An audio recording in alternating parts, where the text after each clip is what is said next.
La chasse au trésor des Portes de Meuse revient jusqu'au 30 septembre. Découvrez le sud meusien avec 6 nouvelles étapes à la recherche de 6 symboles pour remporter de nombreux cadeaux.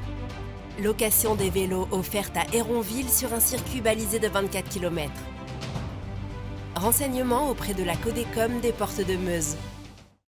Pour trier les déchets, des yeux et des mains sont indispensables, on est d'accord.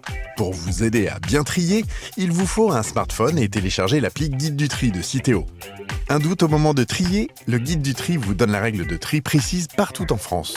Vous ne savez pas où déposer vos déchets? Le Guide du tri vous aide à trouver un point de collecte à proximité. À quoi sert de trier? Le Guide du tri calcule l'impact environnemental de votre geste de tri. Pour vous faciliter le tri au quotidien, téléchargez l'appli Guide du tri de Citeo. Cet été, les apéros du jeudi reviennent au Château du Grand Jardin à Joinville. Venez déguster les produits du jour et vous rafraîchir dans une ambiance musicale et conviviale. Boy, boy, can you get it down? Come on, good boy, boy, you should be big enough. La bohème, la... Et si vous réservez 48 heures à l'avance, obtenez un avantage sur votre soirée.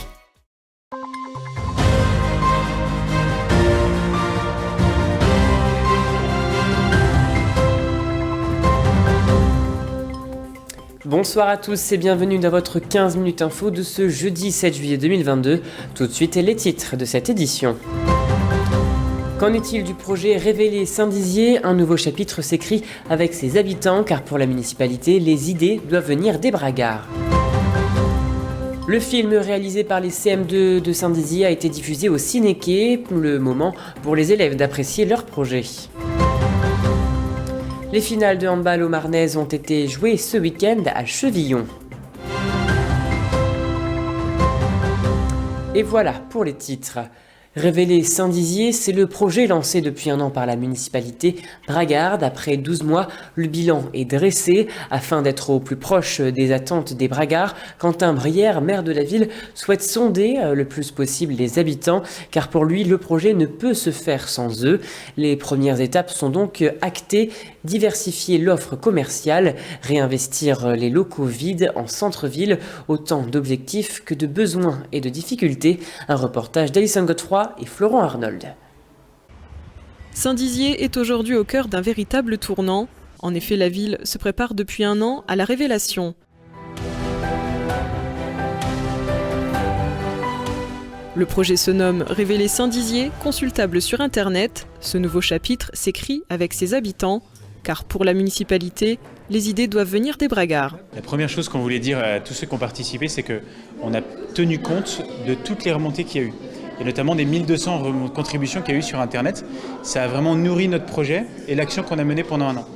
Et la deuxième chose qu'on leur a présentée, c'est toutes les actions, petites ou grandes, qu'on a faites pendant un an pour donner vie petit à petit à ce cœur de ville. Parce que ce cœur de ville, c'est ça aussi que je voulais qu'il soit bien compris, c'est la locomotive, c'est le poumon, c'est le démarreur de toute notre ville.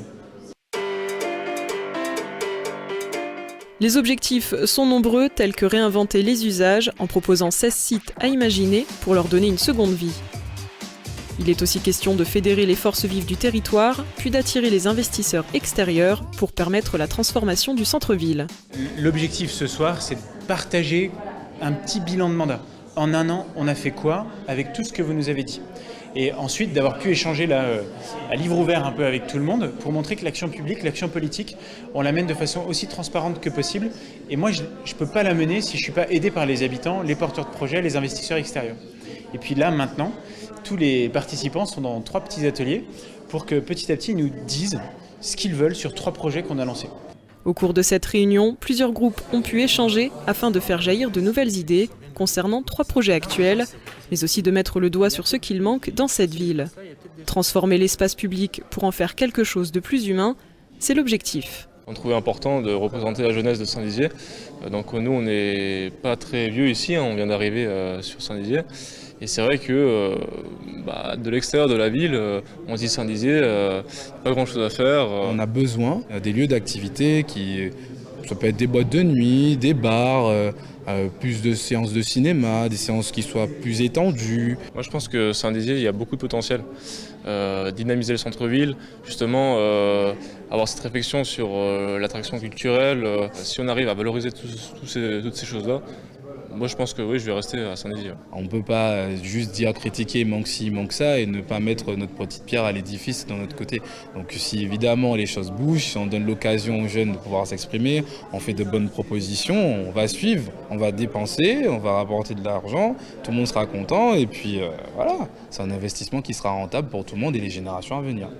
Prochainement, il sera question de l'inauguration de Muse, le Grand Palais immersif, le 9 septembre prochain, de l'ouverture du marché couvert avant Noël, d'une nouvelle médiathèque en 2026, enfin de la piétonisation du centre-ville de façon temporaire, puis définitive avec le temps.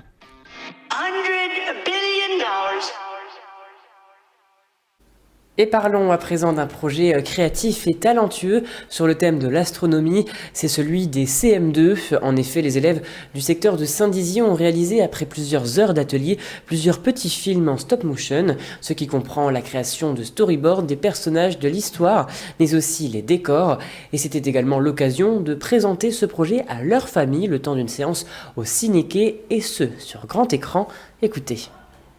Alors on va voir finalement le résultat de leur travail. Donc ça a été plusieurs heures d'atelier, en tout 12 heures par classe. Ils ont réalisé leur storyboard, ils ont réalisé leur histoire, leur décor, les personnages.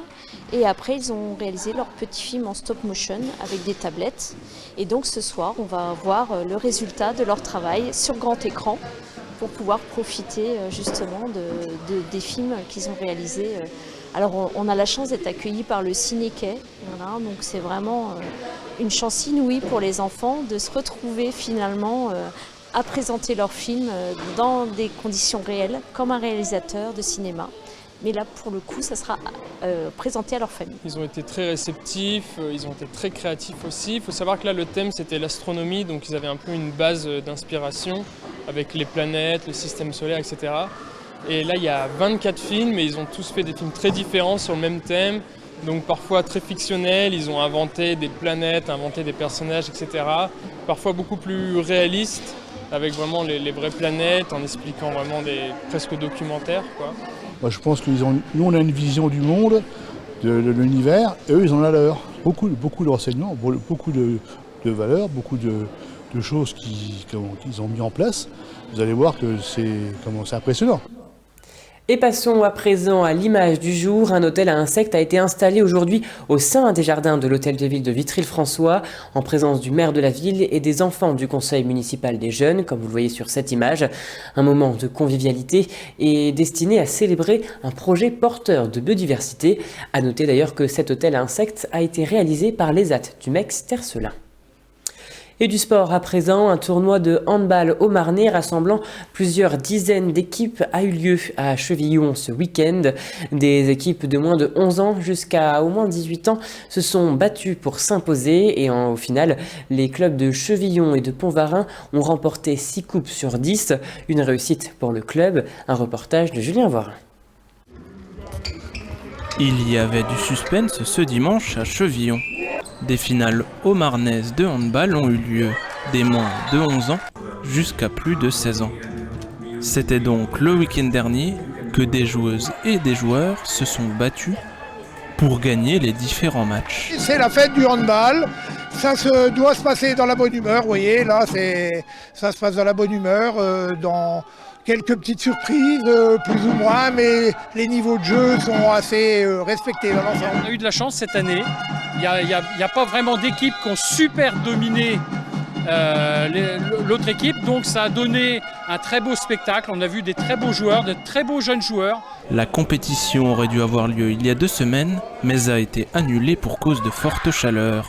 Dans l'une des nombreuses finales, le club de handball féminin de Langres s'est imposé 36-22 contre l'AS Froncle, dans la compétition des plus de 16 ans.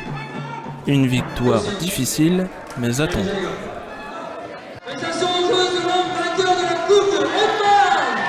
Très compliqué au début, mais on a su rebondir en deuxième mi-temps et très contente de l'équipe aujourd'hui. continuer de s'entraîner, surtout au penalty, parce qu'on a beaucoup de mal.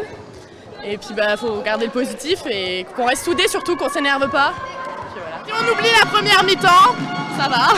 On va garder que la deuxième et on a gagné, c'est le principal. On s'y attendait un peu, on joue pas dans la même catégorie, mais c'était quand même une belle finale et puis c'était sympa à jouer. Toujours mieux, mais bon, pas déçu quand même, on a quand même fait ce qu'il fallait. Un week-end plus que réussi, malgré les déceptions en finale. L'année prochaine, les matchs au Marnais auront lieu du côté de Vassy pour encore plus de spectacles.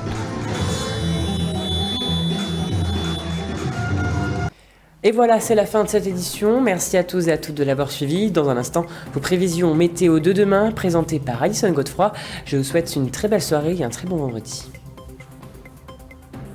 Toute l'actualité qui vous concerne, à voir et à revoir dès maintenant sur puissancetélévision.fr et sur notre application mobile.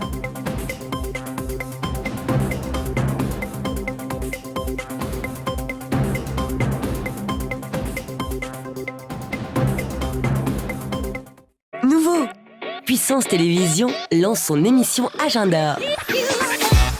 Retrouvez quotidiennement tous les événements du territoire en partenariat avec votre chaîne locale. Festivals, expositions ou événements sportifs, ils sont forcément dans l'agenda. Vivons l'info avec Puissance Télévision.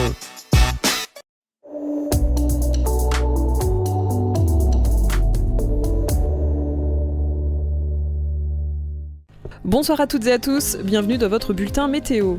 L'anticyclone se renforcera encore demain sur l'ensemble de la France. Le temps sera calme et ensoleillé du nord-ouest au centre. À Toulouse, à Nice et à Bastia, quelques bancs de nuages seront attendus. Côté Mercure, comptez pour demain matin 10 degrés de minimal à Lille et à Metz, 23 degrés de maximal à Nice. L'après-midi, prévoyez 28 degrés à Rennes, 26 degrés à Dijon. Comme d'habitude, voici la carte locale. Du côté de nos départements, on annonce un temps ensoleillé. Pour les températures, demain matin, il fera 9 degrés à Verdun, à Vitry-le-François, à Chaumont et à Saint-Dizier. Pour l'après-midi, comptez 25 degrés à Chaumont, à Langres et à Vitry-le-François. Demain, vendredi 8 juillet, nous fêterons les Thibauts. Le soleil se lèvera à 5h56. C'est la fin de ce bulletin météo. Très bonne soirée avec Puissance Télévision.